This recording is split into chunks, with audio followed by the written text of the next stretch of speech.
Well, in 2024, we saw several Idaho school districts adopt cell phone policies banning personal devices in the classroom. And according to the students and staff of the districts we've spoken to, that's been helping. Lower distractions, increased social interactions, and some even believe it's helped their grades.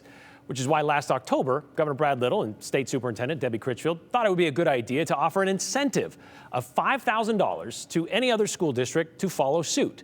So far, 93 school districts have signed up for that grant. So the question is, what about the other 99?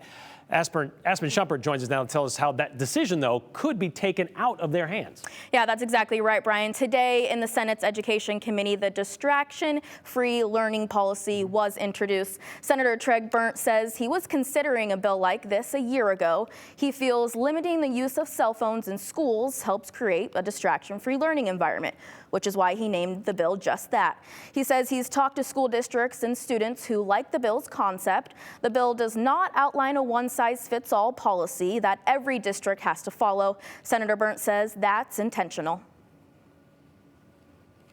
We believe that a school district that already has a cell phone policy in place, like West Ada School District, is a little bit different than, let's say, Riggins or a Sam in Idaho. Those policies could be much different. I believe in local control. I come from local government. That's where I got my start, politics. I never liked being told what to do by state legislators, and so we're saying, please have this policy in place. You guys decide what's best for you.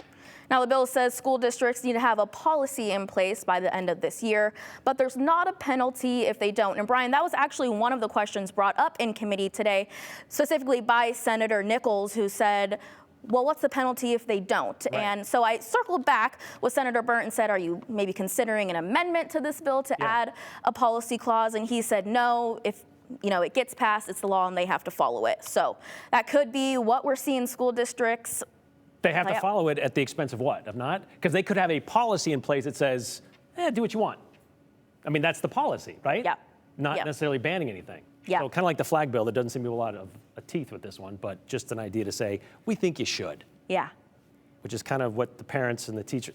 Thanks, Aspen. Well, we will know. It's getting a hearing. Okay. So maybe we'll hear more of this discussion when it comes back for a full hearing. All right. And we're going to talk more about local control in just a second. All right. Thank you very much.